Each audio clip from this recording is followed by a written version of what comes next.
நாற்காலி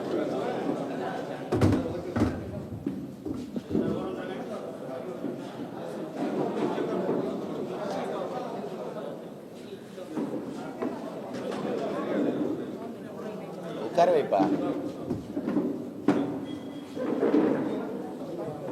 தம்பிங்கெல்லாம் போன சைலண்ட் பண்ணிக்கங்கடா.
கேளுங்க. என்ன பேசிட்டு இருக்கேன் என்ன பண்ணுறது கேட்குற மாணவி நண்போட வந்து சொன்னாங்கம்மா, அதோடைய யார் இந்த சார் அப்படின்னு கேட்குறாங்க. அதோடைய முடிவு என்னவா இருக்கும்? முடிவு எட்டுமா எட்டாதா உங்க பார்வைக்கு? எட்டணுங்கிறது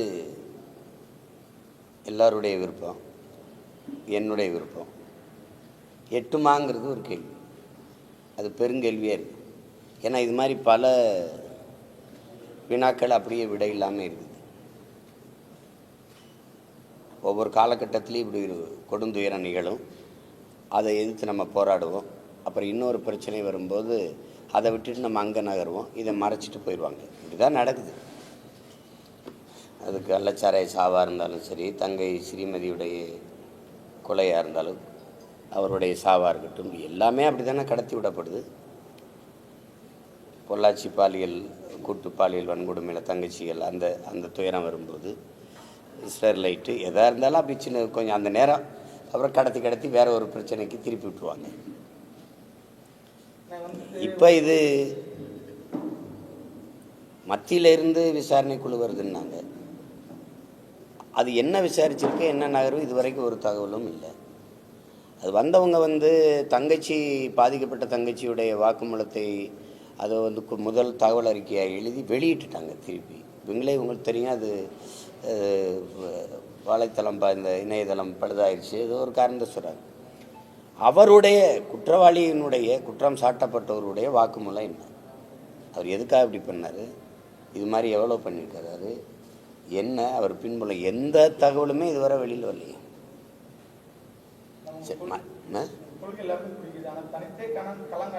அது இப்போ இருங்க, இப்போ இது முக்கியமாக பேசிட்டு இருக்கிறல்ல. அப்போ அது மாதிரி அவங்க வந்தவங்களாவது விசாரித்தோம், அந்த குற்றவாளி இது சொல்கிறாரு, இதுக்கு முன்னாடி விளம்பரம் செஞ்சுருக்காரு, அவரை கேட்டால் தானே அந்த சார் யாருன்னு தெரியும். அப்புறம் இன்னும் நீங்கள் அவர் விசாரிக்கவே இல்லையா? அதுதானே. இப்போ அதனால தான் இது ஒரு அப்படியே நீட்டிகிட்டு போகும்போது அது என்ன சொல்கிறது, ஒரு நகைச்சுவையாயிருது. யார் அந்த சார்னு எல்லாம் கேலியாக பேசுகிற மாதிரி ஆயிடுது. அதில் இருக்கிற வலியும் வேதனையும் மறந்துட்டு அது கடந்து போகிற மாதிரி இருக்குது. இப்போ அதை விட தன்னெழுச்சியாக மக்கள் மதுரையில் மேலூரில் டங்ஷன் சுரங்கத்துக்கு எதிராக போராட தொடங்கிட்டாங்க. இப்போ அந்த பக்கம் திரும்புது கவனம். இவங்க வம்படியாக ஆளுநரை எதிர்த்து போராடுறோன்ட்டு. ஆளுநரை எதிர்த்து நாங்கள் போராடலாம், நீங்கள் ஏன் போராடுறீங்க? வலிமையான அதிகாரத்தை வச்சுருக்கீங்க. வலிமையற்ற பிள்ளைகள் போராடுறோம், ஆளுநர் இப்போ செஞ்சது தவறுன்னு. நீங்கள் ஏன் போராடுறீங்க? நீங்கள் பேசுனா எல்லா நடவடிக்கையும் நடக்குது. 39 உறுப்பினர் வச்சுருந்தீங்க, இப்போ 40 கூட ஒன்று வச்சுருக்கீங்க. நாடாளுமன்றத்தில் பேசி இந்த ஆளுநருடைய செயல்பாடுகளை நீங்கள் கண்டிக்கலாம், அதை இது பண்ணலாம். அது இன்னும் இப்படிலாம் ஒன்றும் நடக்கலையே. இவங்க போராடுறதுங்கிறதே அந்த போராட்டத்தை திசை திருப்ப தானே, இந்த மாதிரி பிரச்சனையிலேருந்து தப்பித்துக்கிறது தானே. வேறு என்ன காரணம் இருக்க முடியும்? ஆளுநர் உரையில் சார் அவங்க வந்து திமுக வந்து சட்டம் ஒழுங்கு தமிழ்நாட்டில் வந்து திமுக ஆட்சி சட்டம் ஒழுங்கு வந்து மிக சிறப்பாக இருக்குது, போதைப் பொருள் இல்லாத மாநிலமாக இருக்குன்னு சொல்லிட்டு ஆளுநர் உரையை வந்து சபாநாயகர் படிக்கும்போது அது அதை எப்படி சார் பண்ணி இப்போ உங்களுக்கான உரையை நீங்களே எழுதிக்கிறீங்கன்னா எப்படி எழுதுவீங்க? சட்டம் ஒழுங்கு கொஞ்சம் சீர்கட்டுருச்சு, எங்கே பார்த்தாலும் பள்ளி கல்லூரி வழிபாட்டு தலங்களில் கூட போதைப் பொருட்கள் விற்கப்படுது, 24 மணி நேரமும் மதுக்கடைகள் திறந்துருக்குது, அப்படி ஏதாவது நீங்கள் எழுதி படிச்சிருவீங்களா? நான் அவ்வளவு தூய உள்ளத்தோடு ஆட்சி செய்கிறவங்களா ஆளுங்களா நீங்கள்? சொல்லுங்கள். நீங்கள் எழுதி கொடுக்குறத அவர் படிக்கணும், அவர் பார்த்துட்டு இது என்னடா அது இப்படி இவ்வளவு பொய் பேசணுமான்னு போயிட்டார். இப்போ இதையே ஆளுநர் படிச்சிருந்தா நாங்களாம் என்ன நினைப்போம், நான் இல்லை ஆளுநர் அப்படி தான் வச்சுருப்போம், அவர் அதுக்கு திமுகலே சேர்ந்துடலான்னு தான் நினைப்போம். அப்போ அது இதை கேட்கும்போதே உங்களுக்கு ஒரு வேடிக்கை இருக்கிறதுனால தானே இந்த கேள்வியான்ட்ட எழுப்புறீங்க. சொல்லுங்கள், உண்மையை சொல்லுங்கள்.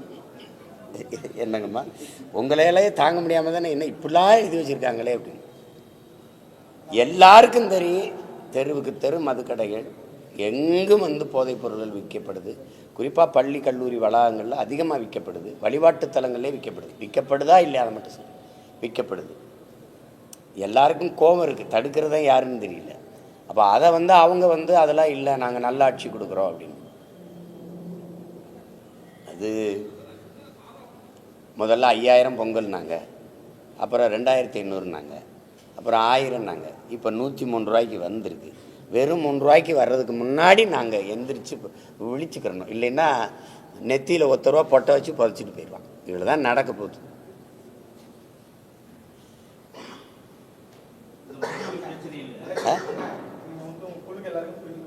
ஒரு நிமிஷம், அது கடைசியாக கேளுங்க ஐயா, கடைசியாக கேளுங்க, நீங்கள் சொல்லுங்கள் கடைசியாக.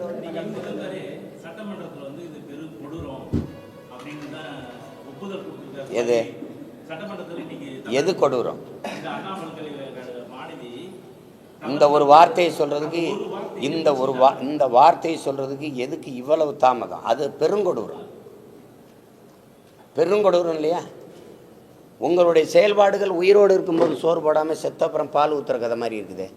இது எப்படி? இது அந்த பாதிக்கப்பட்ட போது நீங்களோ துணை முதல்வரோ உட்காந்து அது பெரிய வருந்தத்தக்கது, பெரிய கொடூர செயல் நடந்துருச்சு, இனிபோல் இதுபோல் நடக்காது, மாணவ பிள்ளைகள் அச்சமின்றி நீங்கள் கல்லூரிக்கு செல்லுங்கள், படிக்க செல்லுங்கள், பெற்றோர்கள் நீங்கள் வந்து அச்சமின்றி இருங்கள், உரிய பாதுகாப்பை அரசு கொடுக்கும், தண்டனையை பெற்றுக் கொடுக்கும், இது போன்ற குற்றங்கள் நிகழாமல் இது கண்காணித்து தடுக்கும்.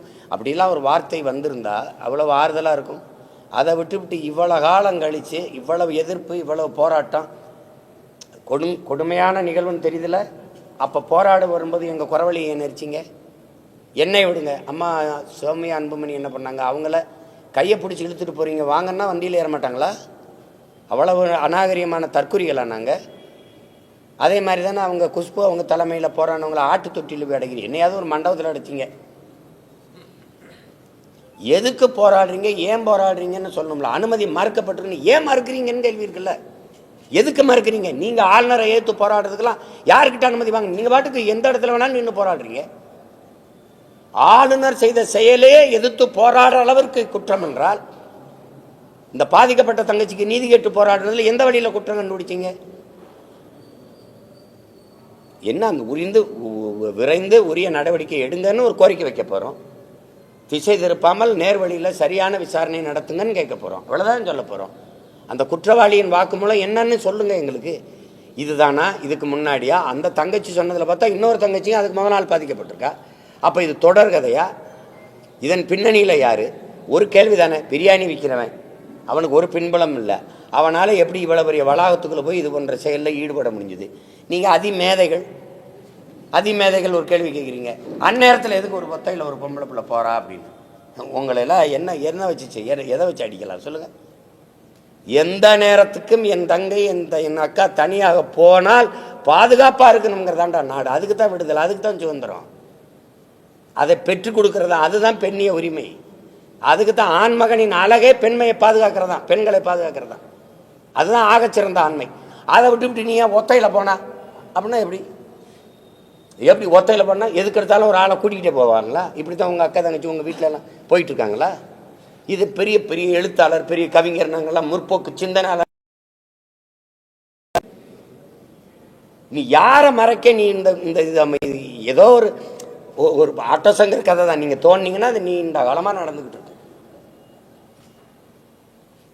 தோணிங்கன்னா நியாயமாக மனச்சான்றோடு விசாரித்தா பல பேர் பின்னணியில் இருப்பாங்க. இல்லைன்னா ஒரு சாதாரண ஒருத்தருக்கு இவ்வளவு துணிவு வராது, இவ்வளவு கண்காணிப்பு. சரி, இது நடந்திருக்கல, அப்போ அந்த விடுதி காவலர் அவரையாவது தற்காலிக பணி நீக்கமாக அப்படி செஞ்சு யாராவது ஒரு நடவடிக்கை ஏதாவது இருக்குதா பாருங்க? ஒன்றுமே இல்லை. நீங்கள் தான் தேவையில்லாமல் போராடிட்டு இருக்கீங்கிற மாதிரி. நீங்கள் போராட எங்களுக்கு அனுமதி மறுக்கிறது, வாயவை திறக்க விடாமல் கைது பண்ணி உள்ள அடைக்கிறதுலையே ஏதோ பிரச்சனை இருக்குதுன்னு எங்களுக்கு தெரியுது. அது எங்கள் சந்தேகங்களை பல மடங்கு கூடுதலாக்குது. அதானே ஆக்குதா இல்லையா? உங்களுக்கு அந்த சந்தேகம்னால திருப்பி இப்போ கேட்குறீங்க. அப்போது எனக்கு நான்லாம் மத்திய குழு வருதுன்னாங்க, கொஞ்சம் நம்பிக்கையாக இருந்தேன். அவங்க ஏதோ அந்த குற்றம் சாட்டப்பட்ட நபரை கூப்பிட்டு விசாரித்து என்ன நடந்தது எது நடந்ததுன்னு நியாயமாக அவரை விசாரித்தா அவர் சொல்லிட போகிறாரு. அவரே சொல்லிடுவார் யார் யார் பின்புலம், நானா செய்யலைங்க, இவங்கெல்லாம் சம்மந்தப்பட்டவங்கன்னு. அவரை ஏன் நீங்கள் விசாரிக்கவே இல்லை? சரி, முன்னேற்றம் இருக்குது. நீங்கள் சொல்லுங்கள், என்ன முன்னேற்றம் இருக்குது? சிரிக்காதீங்க. நீங்கள் முன்னேற்றம் இல்லைன்னு சொல்லுங்கள். நீங்கள் சொல்லுங்கள், அதான் முன்னேற்றம் இருக்கா? அப்போ இல்லை தானே. இருந்தால் நீங்கள் இந்த கேள்வியை வைக்க மாட்டீங்க. நான் இவ்வளோ நேரம் அதை பேசிட்டு வேண்டிய அவசியம் இல்லை. நீங்கள் ஆம்ஸ்டாங்கு கொலை நடந்துருச்சு தெரியுது, வெட்டினவன் யாருன்னு கண்காணிப்பு கருவியில் தெரியுது. அவனெல்லாம் வெட்டினீங்கல்ல, ஏன் வெட்டினா, எதுக்கு வெட்டினா, என்னன்னு ஒரு வாக்குமூலத்தை வாங்கி வெளியிட்டிருக்கீங்களா? இதுக்காக, இந்த காரணத்துக்காக இந்த கொலை செய்யப்பட்டிருக்கு இல்லை. ஆனால் 3 பேரை இடையில கண்டதும் சுட உத்தரவு போட்டு என்கவுண்டரில் கொன்னீங்கல்ல, ஏன் கொன்னீங்க? அவனுக்கு இந்த குற்றத்திற்கு என்ன சம்பந்தம்? சில பேரை நீங்கள் வாயை திறக்க விடாமல் தொண்டைக்குழிகளை தோட்டா வச்சு கொல்ல வேண்டிய அவசியம் ஏன் வருது? அப்போ யாரையோ பாதுகாக்க நீங்கள் இந்த வேலையை செய்கிறீங்க. இந்த 3 பேரை சுட்டதுக்கு காரணம் தான் அரசு சொல்லியிருக்கா? இல்லை இவர்கள் தான் அந்த கொலையை செஞ்சவர்கள் அப்படி இருக்கா? அவர்கள்ட்ட பெற்ற வாக்குமூலத்தை ஏதாவது நீங்கள் வெளியிட்டிருக்கீங்களா? எதுக்கு சுட்டிங்க சொல்லுங்கள். இதெல்லாம் எத்தனை நம்ம பார்க்குறோம். அவர் இங்கே ஒரு கையில் ஒரு கட்டு, இங்கே ஒரு கட்டு, இங்கே ஒரு கட்டு, அப்படி புதுசாக மாவு கட்டை போட்டு அவர் எது மாமியார் வீட்டில் கால் நீட்டி சாப்பிடுங்க, அப்படி கட்டில் படுத்துருக்காப்புல. கழிவறையில் வலிக்கு விழுந்தது, கை காலை உடச்சி கட்டு போட்டதெல்லாம் நேற்று இன்னைக்கு அந்த நாடகம் நடக்குது. சொல்லுங்கள், நீங்கள் சொல்லுங்கள், எத்தனை நாடகத்தை இந்த பழைய நாடகம் அது.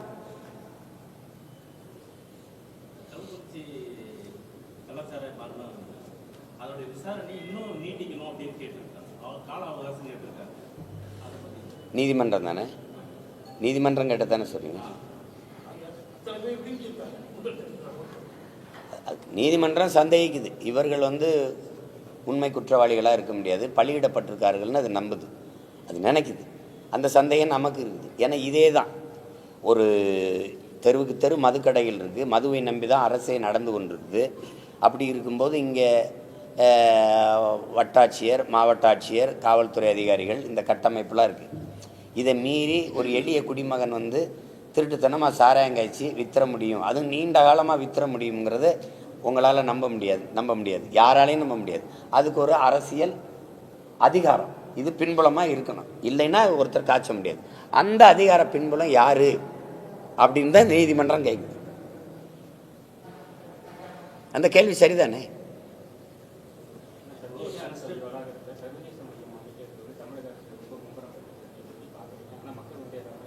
அது நிறைய இடத்துல மும்மரம் காட்டுது. அனல் மின் நிலையத்தை நீட்டிப்பில் மும்மரம் காட்டுது.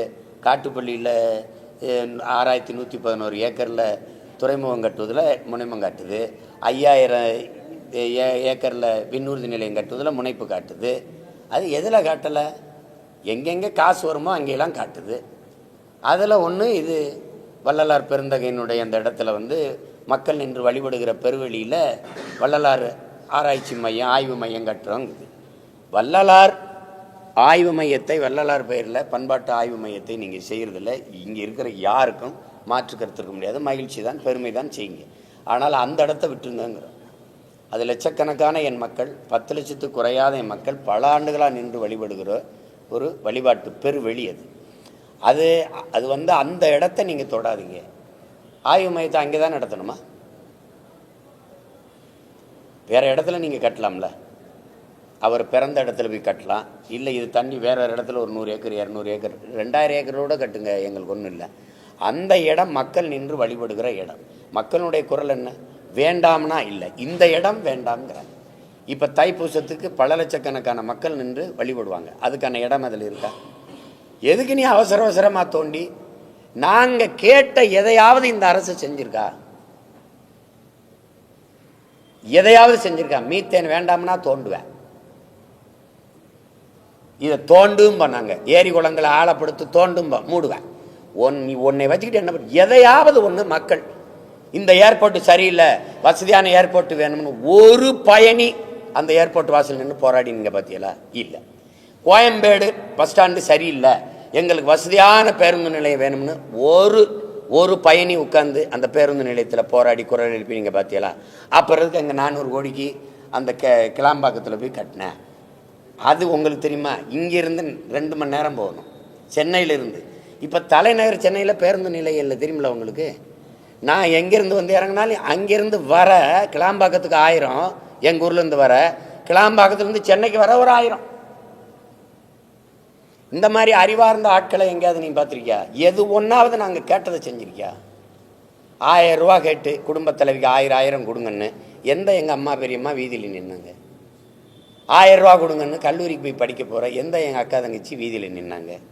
1000 ரூபா கொடுங்கன்னு எந்த என் தம்பி தமிழ் மகன் ரூபா கொடுங்கன்னு கேட்டான்? ஒன்றும் இல்லை. நல்ல கல்வியை கொடு, படிச்சுட்டு வந்தால் வேலை கொடு, இதான் கேட்குறான். அதை கொடுக்கல. இது வேண்டாம்ங்கிற இங்கே போய் பெருவெளியை தோண்டி இங்கே தான் ஆராய்ச்சி மையம் கட்டுவோங்கிற. நீ கட்டு, வேணான்னு சொல்ல, வேற இடத்துல கட்டு.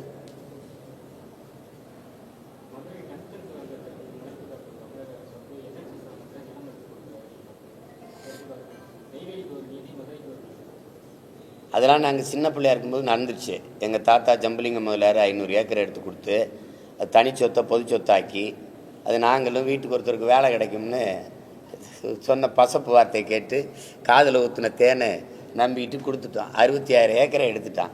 இனிமேல் 1/2 ஏக்கரை எடுத்துட சொல்லுங்க, அப்புறம் பேசுவோம். 1/2 ஏக்கரை நீ எடுத்து காய்க்கணும். நாங்கள் மூடுறாங்கிறோம். போடா, என் தாயின் ஈரக்குலையை நோண்டாத, என் தாய் மடியை நோண்டாத, வெளியில் போன்றோம். நீ மின்சாரத்துக்கு என்ன பண்ண? அதான் இருக்க 66 ஏக்கரில் காற்றாலை போடுறேன், சூரிய ஒளியில் மின் தகடு போடுறேன், 65,000 ஏக்கரில் மின் பூங்கா அமைக்கிறேன் சூரிய ஒளியில். எடுத்துகிட்டு போ, நீ முதல்ல எடுத்துகிட்டு போ, வெளியே எடுத்துகிட்டு போ. இது தீர்ந்து விடுகிற வளம். தோண்டிக்கிட்டே போகிற எங்கள் மன்னார் வீடு வர போவேன். என் வாழ்விடத்தை விட்டுட்டு சொந்த நாட்டுக்கெல்லாம் நான் அகதியாக போய்கிட்டு இருக்கணும். நீ சோகுசா வெளிச்சத்தை போட்டு உட்காந்துருப்பேன். அதெல்லாம் கொஞ்ச நாளைக்கு தான் தம்பி ஆடுறது. மக்களுக்கென்று படை இல்லை என்றால் மக்களுக்கென்று எதுவும் இல்லை. மாசத்துன்னு சொன்னது, மக்களுக்கென்று இன்று ஒரு படை இருக்கு. நீ ஒன்றும் பண்ண முடியாது. நீ பெருவழியில் நீ கட்டிரு பார்ப்போம், இல்லை டங்ஸ்டன் சுரங்கம் தான் தோண்டிரு, இல்லை இப்போ 26 ஏக்கர் எடுக்கிறதுக்கு திட்டம் போட்டிருக்க, எடுத்துரு பார்ப்போம். எடுக்க முடியாது. அதான் அன்னைக்கு எங்களுக்கு ஒன்றும் தெரியல. நாங்கள் வேலை கிடைக்குது அது கிடைக்குது கொடுத்துட்டு எதை ஏமாந்து விட்டோம். இப்போ கேட்குறதுக்கு பதில் சொல்லு. எனக்கு எதுக்கு? நான் தான் இந்த பெருவெளியை விட்டுட்டு வேறு இடத்துல கட்டுங்கிறேன். ஃபங்க்ஷன் அதெல்லாம் வேணான்ற. தம்பி, எங்கள் முன்னோர்கள் இந்த நிலத்தில் ஒருபடி மண்ணை ஊரான் தொடக்கூடாதுன்னு தான் போராடி தூக்கில் தொங்கினான், செக்கில் தான் செத்தான். அவன் வாரிசுகள் நாங்கள். என் நிலத்தை எந்த வடிவத்திலும் என் நிலத்தின் வளத்தையோ கெடுக்கவோ என் மக்களின் நலத்தை கெடுக்கவோ நாங்கள் ஒரு காலத்தில் அனுமதிக்க முடியாது. அப்படி ஒரு வளர்ச்சி தேவையில்லை. வளர்ச்சிக்கு எதிரானவன், ஆமாம் எதிரானவன் போ. முதல்ல வளர்ச்சி எதுன்னு பேசுவோம் வா. வளர்ச்சி எது? முதலாளிகளின் வருவாய் பெருக்கத்துக்கான கட்டமைப்பே நீ வளர்ச்சின்னு பேசிட்டுக்கிற. நீ வயிறு நிறைய நீ பசியை போட்டுட்டு வயிறு பூரா பத்தி எரியுது பசி, நீ வானூர்தியில் பறக்கிறத பற்றியே யோசிச்சுக்கிட்டு இருக்க. என் விளைநிலங்களை எடுத்துட்டு விண்ணூர்தி கட்டுற. விண்ணூர்தியில் போகிறவனுக்கு சோறு யார் கொடுப்பா? புவியிலிருந்து தானே போகணும். காரில் போகிறவனை பற்றி கவலைப்படுற. 8 வழிச்சாலை காரில் போகிறவனுக்கு நீருஞ்சோறு எவன் கொடுப்பான்? விவசாயி தானே கொடுக்கணும். அதையும் கொஞ்சம் யோசிங்க. தேவையற்ற போராட்டங்களை எங்கள் மீது திணிக்கிறீங்க. போராடுற எங்களை சமூக விரோதிகள், நகர்ப்புற நக்சல்கள், ஃபாசிஸ்டுகள், செப்பரேட்டிஸ்டுகள், இதெல்லாம் குற்றச்சாட்டுகள் வச்சு வழக்கு போடுறீங்க. இந்த பெருவெளிக்கு எங்கள் மூதாதை வள்ளுவ பெருமானார் இருக்கும்போது இடம் கொடுத்த மேலே நீ வழக்கு போட்டிருக்க 20 பேர் மேலே. இதெல்லாம் கொடுமை இல்லையா? இதுதான் அரசு ஆக்கிரமிப்புங்கிறது. நீ புதுசா எனக்கு இடம் தரல, இருந்த இடத்த நீ எதுக்கு ஆக்கிரமிக்கிற?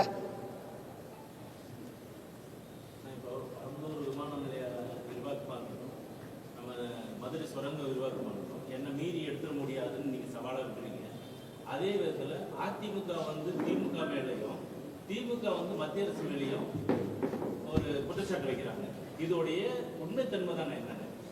இது 60 ஆண்டுகளாக நடக்கிற கேடுகட்ட கேவலமான நாடகம். அந்த நாடகத்தை எங்கள் தாத்தா பார்த்து, எங்கள் அப்பா பார்த்து, எங்கள் சித்தப்பன் பெரியப்பன் மாமச்செல்லாம் பார்த்து இதாயிடுச்சு. இப்போ நவீன டிஜிட்டல் சினிமா வந்துடுச்சு. அதுவும் உள்ளங்கையில் உலகம் இருக்குது. அந்த தலைமுறை பிள்ளைகள் நாங்கள். நீ எடுத்திருந்தா நான் சொல்கிறேன். நீ நான் ஒன்றும் இல்லை. என்கிட்ட ஒரு எம்எல்ஏ இருக்கண்ணா, எம்பி இருக்காண்ணா, இல்லைல்ல நான் ஒரு பதவியும் இல்லைல்ல. நீ தான் எடுத்திருந்தானே பார்க்க நான் சொல்கிறேன்.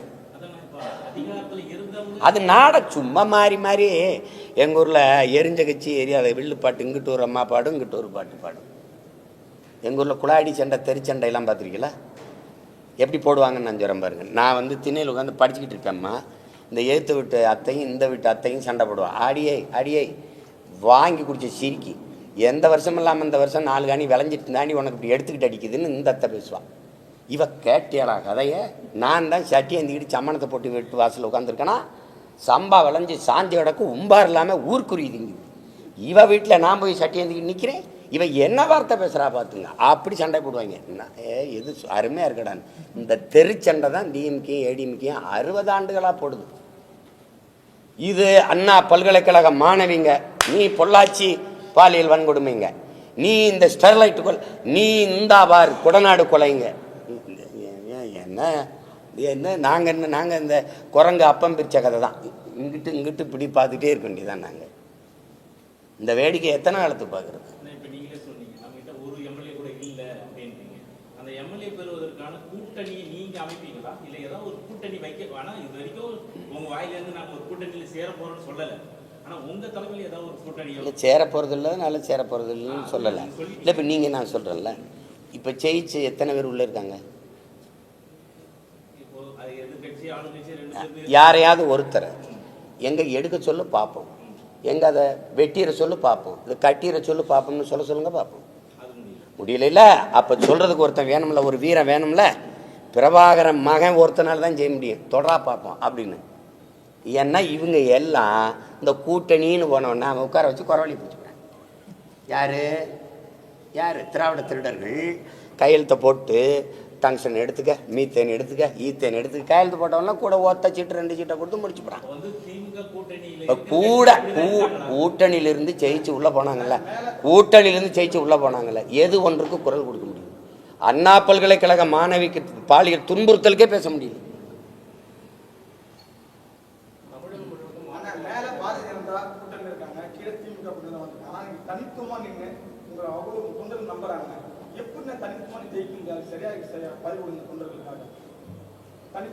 உங்களை எல்லாம் நான் ஒன்று கேட்குறேன், ஏன் இவ்வளவு அவநம்பிக்கை கொண்டு அலையிறியே நீ இன மக்கள்? இந்தியாவிலே பெரிய கூட்டணி வச்சிருக்கிற ஒரு கட்சி நான் தான். நீங்கள் என்னை ஆழ்ந்து கவனிங்க. என்ன திமிரில் நிற்கிறானா, என்னையை பெற்றவர்கள், என் உடன் பிறந்தார்கள், என் இன சொந்தங்கள் வந்து என்னை கைவிட்டு விட மாட்டார்கள் நம்பிக்கை தான். நீங்கள் இங்கே பாருங்கள், தான் பிறந்த இனத்தோடு இணைந்து களத்தில், தேர்தல் களத்தில் நிற்கிறவன் எந்த கூட்டணியும் பற்றி கவலைப்பட மாட்டான். 8 கோடி மக்களோடு சேர்ந்து அந்த மக்களிடமிருந்து மக்களுக்காக வந்த ஒரு மகன், அந்த மக்களை முழுமையாக நம்பி நேசித்து களத்தில் நிற்கிற ஒரே அரசியல் கட்சி நாங்கள் தான். நான் எதுக்கு இந்த கட்சி நான் தலைவர்களை நம்பி வரங்களே. தமிழர்களை, தமிழ் தலைமுறை தம்பிதங்களை நம்பி வந்தவேனா. தலைவர்களை, இயக்கங்களை இணைக்க இல்லை, தமிழர்களை இணைக்க வந்த இயக்கம். நான் எதுக்கு போய் இவங்களோட போய் சேரணும்? இப்போ நான் ஒரு கூட்டணி வச்சா தான் எனக்கு ஓட்டு போடுதுன்னு சொன்ன மக்கள் யார்? அரவிந்த் கெஜ்ரிவால் தனிச்சு நின்று பஞ்சாப்லேயும் டெல்லியிலையும் ஜெயிக்க முடியும், சீமான் ஜெயிக்க முடியாது. இது ஏன் இதையே சொல்லியிருக்கீங்க? முடியாதுன்னு நீங்கள் சொல்கிறீங்க இல்லையா? அதனாலேயே நான் நிகழ்த்தி காட்டணும்னு நினைக்கிறேன், முடியும்னு சாதிச்சு காட்டணும்னு நினைக்கிறேன். நீங்கள் இன்னைக்கு இல்லை, நாளைக்கு இல்லை, ஒரு நாள் நீங்கள் செஞ்சிட்டீங்க அப்படின்னு சொல்கிற காலத்தை நான் உருவாக்கலைன்னா பாருங்க.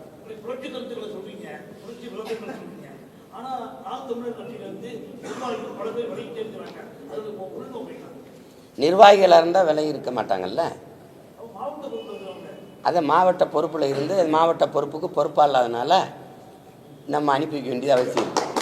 உங்களுக்கு புரியுதுன்னு நினைக்கிறேன். முக்கிய நிர்வாகிகள் இல்லை, முட்டுக்கட்டை நிர்வாகிகளாக இருக்கும்போது வேகமாக வரும்போது, வெள்ளம் பாஞ்சு வரும்போது கற்கள் என்ன பாறையாக இருந்தாலும் உருட்டிட்டு தான் ஓடும். அதை பற்றி பேசிட்டு வேண்டியதில்லை. நீங்கள் முக்கிய நிர்வாகிகள் போகிறத பற்றி நீங்கள் கவலைப்படாதீங்க. கவலைப்பட வேண்டியது நாங்கள் ரொம்ப மகிழ்ச்சியாக இருக்கிறோம். அதனால் அது அவசியமில்லாத ஒன்று, அது ஒன்றும் இல்லை. இந்த கட்சியிலேருந்து இவங்கெல்லாம் விலகி போகிறதுனால ஏதாவது நாட்டுக்கு மக்களுக்கும் பிரச்சனை இருக்கா?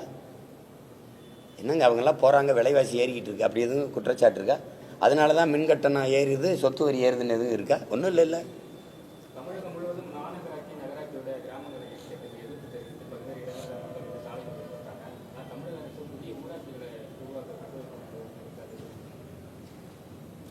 இல்லை, அது என்கிட்டே அந்த கோரிக்கையை மக்கள் வச்சாங்க, நீங்கள் பேசுங்க அப்படின்னு. அது சிற்றூர்களில் இருக்கிற வேலை வாய்ப்பு, சிற்றூர்களில் வாழுகிற மக்களுக்கு, கிராமப்புறங்களில் வாழுகிற மக்களுக்குன்னு சில உரிமைகள் இருக்குது. அது இந்த நகராட்சியில் இணைக்கும் போது அது பறிபோகுது. அதனால் என் மக்கள் எங்களை அங்கேயே அதே ஊராட்சியிலே வாழ விடுங்கன்னு சொல்கிறாங்க. அதில் என்ன அரசுக்கு இடையூறு இருக்குது? என்ன இடையூறு இருக்குது? எல்லாத்தையும் கிராமங்களெல்லாம் காலி பண்ணி நீங்கள் நகரமயமாக்கிக்கிட்டே போனீங்கன்னா, நகரத்தை விரிவாக்கிட்டு போனீங்கன்னா, நகரத்தில் வாழ்கிறவனுக்கு அத்தியாவசிய உணவு தேவை இருக்குல்ல. அரிசி, பருப்பு, பால், முட்டை, காய்கறி, வெண்டைக்காய், சுரைக்காய், பூசணிக்காய் எல்லாம் எங்கேருந்து வரணும்? கிராமங்கள்லேருந்து வரணும். கிராமங்கள் காலி ஆயிடுச்சுன்னா உனக்கு எங்கேருந்து வரும்? நீங்கள் வளர்ச்சி என்பதே நகர்ப்புற வளர்ச்சியை மட்டும்தான் கவனம் பண்ணுறீங்க. சிற்றூர்களின் வளர்ச்சியை பற்றி உங்களுக்கு சிந்தனையே இல்லாது. உங்களுக்கு ஸ்மார்ட் சிட்டி இருக்குது, ஸ்மார்ட் வில்லேஜ் ஏதாவது இருக்கா? நல்ல சாலை, தெருவிளக்கு, ஏதாவது குடிநீர் வசதி, அப்படி ஏதாவது கொடுத்துருக்கீங்களா? விளையாட்டு திடல், கழிப்பிடம், படிப்பிடம், ஏதாவது ஒன்றும் இல்லை. அப்போ அதனால தான் என் மக்கள் ஊராட்சியிலே எங்களை அங்கேயே வாழ விடுங்கிறாங்க. குறிப்பாக அவங்க சொல்கிறது 100 நாள் வேலை திட்டம் அதெல்லாம் பறிபோகுதுங்கிறாங்க.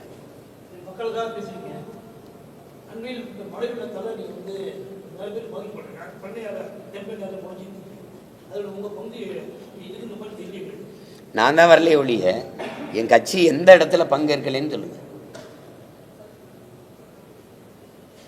நீங்கள் பாவப்பட்ட என்னையவே கேள்வி வைக்கிறீங்க, நீங்கள் வரலைன்னு. ஆட்சி அதிகாரத்தில் இருந்த யாருமே வரலையே, அதையும் கேட்க மாட்டேங்கிறீங்க. நான் ஓடி போய் பல கோடி ரூபாய்க்கு கொஞ்சம் கொஞ்சமாக காசு சேர்த்து ஒவ்வொரு வெள்ளத்துலையும் உதவினேன். பல முறை கடலூர் எல்லா வெள்ளத்துக்கும் வந்து உதவினேன். இந்த வாட்டி என் ஆற்றலையும் மீறி போயிடுச்சு. வெள்ள சேதம் வந்ததுங்கிறதே வெளியில் சொல்ல விடாமல் மறைச்ச அரசை பற்றி நீங்கள் கேள்வி கேட்க மாட்டேங்கிறீங்க. நான் வரலையே ஒழிய களத்தில் இங்கே நின்று எல்லா என் பிள்ளைகளும் நின்று வேலை செஞ்சாங்க. நீங்கள் என்ன நினைக்கிறீங்க? நான் வந்தாதான் வந்ததுன்னு நினைக்கிறீங்க, அது செய்தியாக்குறீங்க. ஆனால் நாங்கள் போய் மக்களாக நின்று எங்களால் என்னென்ன உதவி செய்ய முடியுமோ அவ்வளோ செஞ்சோம். அது இப்போ இல்லை, எப்பவும் செய்வோம். அது என்ன, எங்களுக்கு அதில் அரசியல் இல்லை.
மாந்தன் தமிழன் தானே.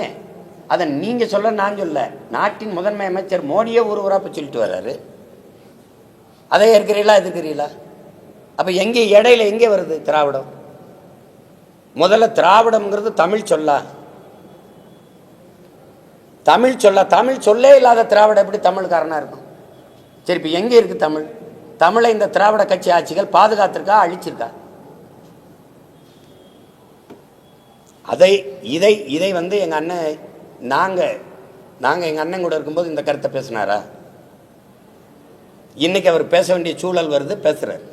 அதனால நாங்கள் அதை பேசாமல் கடந்து போகிறோம். உங்களுக்கு விளங்குதுன்னு நினைக்கிறேன். அன்னைக்கு அவர் இதை பேசலையே. திராவிடம்ங்கிறது எங்கே இருக்கு? சும்மா அது ஒரு கற்பிதம். திராவிட தேசம்ங்கிறது எங்கே இருக்குது? இல்லாத திராவிடம் வந்து இருக்கிற தமிழ் தேசியத்தை வீழ்த்தி ஆண்டு கொண்டிருக்குதுன்னு பேசுனது இருக்கு. அதனால அதை போய் பேசிட்டு வேண்டியதில்லை. அது எங்கள் அண்ணனுடைய கருத்து. அவர் கருத்தை நாங்கள் எப்போவும் மதிக்கிறோம். அதை ஏற்கிறதா எதிர்க்கிறதாங்கிறது அது அப்புறம் தான் முடிவெடுக்கணும். அந்த கருத்தை நான் மதிக்கிறேன், ஆனால் நான் ஏற்கலை. போட்டிட்டா நான் வேட்பாளர் நிறுத்தானுங்க ஏனும் போட்டிடுறேன். அப்போ இது என்ன கேள்வி? நான் என்ன சொல்றேன் ஐயா, நான் போட்டிடுறேன். இதுவரை எந்த தேர்தலையும் நான் தவிர்க்கலை. இடைத்தேர்தலையோ அல்லது எந்த தேர்தலையும் தவிர்க்கலை. நாங்கள் போட்டிடுறோம். சின்ன எனக்கு இப்போ கேட்டுக்கிட்டு இருக்கேன், கொடுப்பாங்க. கொடுத்தானே தீரணும். எப்படி தேர்தலுக்கு எனக்கு ஒரு சின்னம் தரணும், அதை நான் கேட்குற சின்னத்தை கொடுங்கன்னு கேட்டுக்கேன்.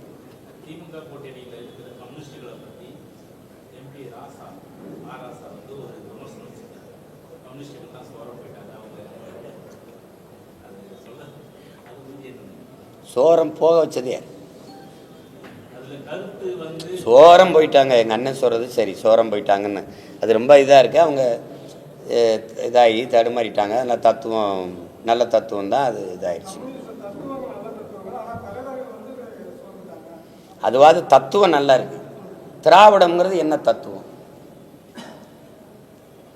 திராவிடம்ங்கிறது என்ன தத்துவம் சொல்லு. திராவிடம்னு ஒரு தத்துவம் இருக்கா? கம்யூனிசமாக ஒரு கோட்பாடு இருக்கு. அது உலகம் பூரா ஏற்றுக்கொள்ளப்பட்ட ஒரு கோட்பாடு. ஒரு பாட்டாளி வர்க்க சுதந்திரம், விடுதலை, உரிமைனாது இதில் ஏதாவது இருக்கா சொல்லுங்க. ஏதாவது இருக்கா? அது பாட்டாளி வர்க்க சுரண்டலுக்கு எதிரானது. இது பாட்டாளி வர்க்கத்தை சுரண்டுவது. எது? இந்த திராவிடம்.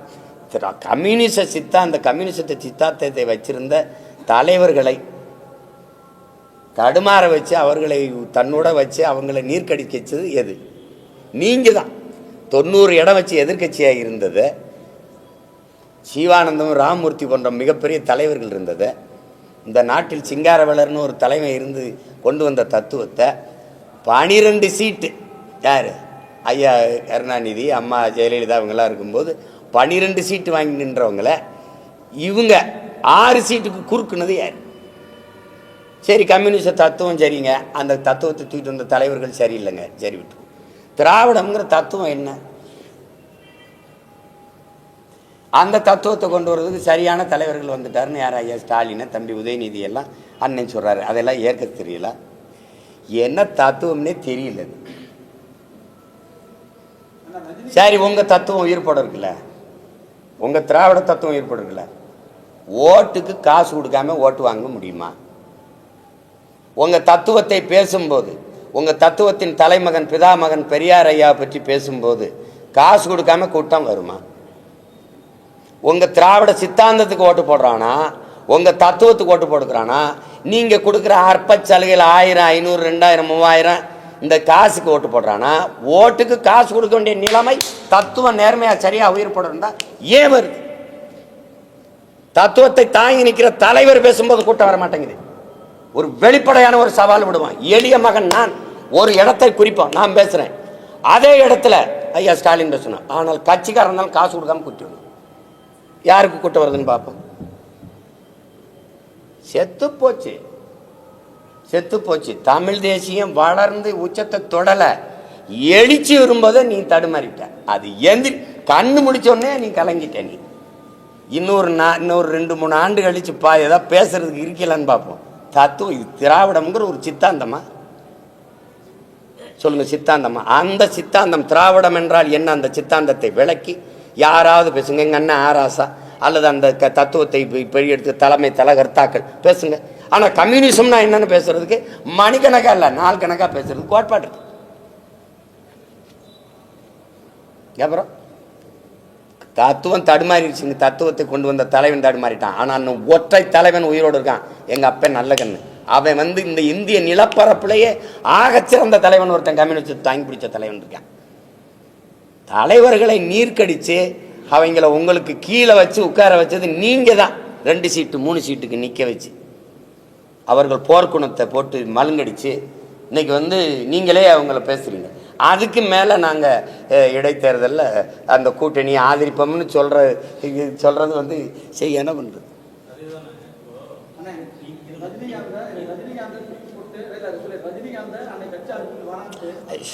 தமிழ்நாட்டிலே உண்மையா விஜய் நேசிச்ச உரையாடல் மட்டும் தானே ஏன் முரண்பாடு? அண்ணன் தம்பிங்கிறதெல்லாம் பாச நேசம்லாம் வேற, கொள்கை கோட்பாடு முரண் வேற. நீங்கள் இவ்வளவு சண்டை நடந்துக்கிறது திருப்பி மறுபடியும் பெரியார கொள்கை வழிகாட்டினா எந்த இடத்துல கொள்கை வழிகாட்டின்னு கேட்க வேண்டியது இருக்குல்ல? ஒரு கேள்வி தானே தம்பி. உலகத்தில் மொழியில் இருந்தால் எல்லாமே பிறகுது. நான் அந்த மொழியை பேசுகிறனால தான் நான் தமிழன். அந்த மொழியை நீண்ட காலமாக பேசுகிறேன். நான் என் இனம் ஒரு கூட்டம் நிலைத்து வாழ்கிற கூட்டம் இருக்குன்னா அது ஒரு இனம்னு வரையறுக்கப்படுது.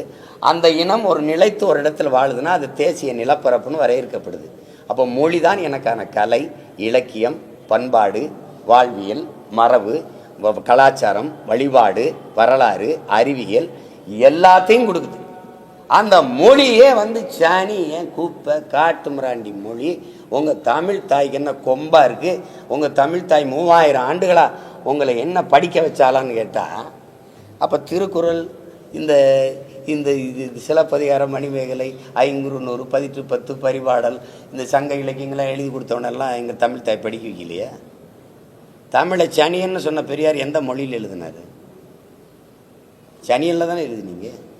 நீங்கள் என் மொழியவே இழிவாயே அது ஒன்றுமில்லைங்கிற போது அப்புறம் என்ன சமூக மாற்றம், அப்புறம் என்ன சீர்திருத்தம், அப்புறம் என்ன அரசியல் இருக்கு? அடிப்படையே தப்பா இருக்கு. இருக்கா இல்லையா அதை மட்டும் பேசுங்க. என்னுடைய ஆகச்சிறந்த உலக நெறி ஒன்று இருக்கு, வாழ்வியல் நெறி, திருக்குறளை. அதை மலம்ட்டீங்க. கம்பே ஒரு எதிரி, இளங்கோவடிகள் ஒரு எதிரி, இந்த திருவள்ளுவமே ஒரு எதிரி. என்னுடைய எல்லாத்தையுமே குப்பைன்ட்டு அப்புறம் என்ன நீ சமூக சீர்திருத்தம், மாறுதல், எனக்கு நல்லது சொல்றது? அப்புறம் திருப்பி அவரை கொண்டாந்து கொள்கை வழிகாட்டினா எந்த இடத்துல கொள்கை வழிகாட்டி? பெண்ணிய உரிமையா?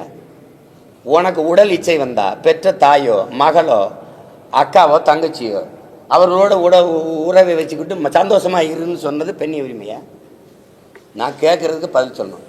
பெண்ணிய உரிமையா? சரி, மதுவுக்கு எதிராவா? 1000 தென்னை மரத்தை தன் தோட்டத்தில் இருந்ததை வெட்டினாருன்னு அவர் பகுத்தறிவாதின்னு தானே சொல்றீங்க. நான் ஒரு விவசாயி, ஏன் தோப்பில் கல் இறக்க அனுமதி இல்லை, இவ்வளோ தானே? ஆமா, நீங்கள் சொல்லுங்கள், இவ்வளோ தானே? எவனாவது மரத்தை வெட்டுவானா? கல் இறக்க ஏன் தோட்டத்தில் அனுமதி இல்லை, அதுதான் அறிவுள்ளவன் செயல். மரத்தை வெட்டினா வெட்டி சாச்சா இது பகுத்தறிவா? சரி, அதை விட்டுருங்க. அது மதுக்கு எதிராக போராடினாரு. உலகத்தில் எந்த நாட்டில் மது இல்லை? எல்லாரும் மது குடிக்கிறான். மது குடிக்க வேணாம்ங்கிறது கட்டிய மனைவியோட படுக்க வேணாம்ங்கிறதுக்கு சமம்னு சொல்லியிருக்காரா இல்லையா? இப்போ இந்த இடத்துல ஏற்கிறீங்களா? நான் கேட்கறதுக்கு ஒன்று ஒன்றா பதில் சொல்லிட்டு வரணும். சமூக நீதிக்கும் பெரியாருக்கும் சம்மந்தம் இருக்கா? சமூக நீதி இடஒதுக்கீடு எங்கள் ஐயா ஆனமுத்துக்கும் சம்மந்தம் இருக்கா? யாராவது சொல்லுங்க. நீங்கள் சொல்லுங்கம்மா. போராடி பெற்றுக் கொடுத்தவன் ஆனமுத்தா பெரியாரா? எதையாவது பேசி இது பொதுக்கூட்ட மேடையாக்கி வெறியேற்றி விட்டாதீங்க. போங்க, அப்புறம் பேசுவோம். வேற ஏதாவது கேள்வி இருக்கா ஐயா? அதை விடுங்க, சொல்றேன். 2 நாள் சொல்றேன்,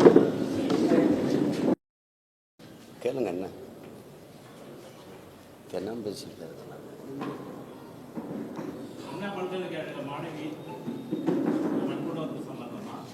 அதோடைய யார் இந்த சார் அப்படின்னு கேட்குறாங்க.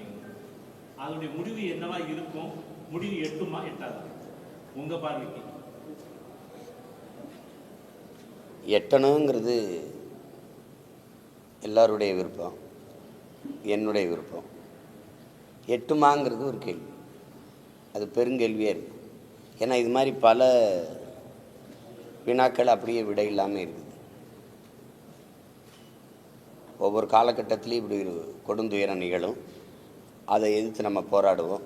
அப்புறம் இன்னொரு பிரச்சனை வரும்போது அதை விட்டுட்டு நம்ம அங்கே நகருவோம், இதை மறைச்சிட்டு போயிடுவாங்க. இப்படி தான் நடக்குது. அது கள்ளச்சாராய சாவாக இருந்தாலும் சரி, தங்கை ஸ்ரீமதியுடைய கொலையாக இருந்தாலும், அவருடைய சாவாக இருக்கட்டும், எல்லாமே அப்படி தானே கடத்தி விடப்படுது. பொள்ளாச்சி பாலியல் கூட்டு பாலியல் வன்கொடுமையில் தங்கச்சிகள் அந்த துயரம் வரும்போது, ஸ்டெர்லைட்டு எதாக இருந்தாலும் அப்படி சின்ன கொஞ்சம் அந்த நேரம்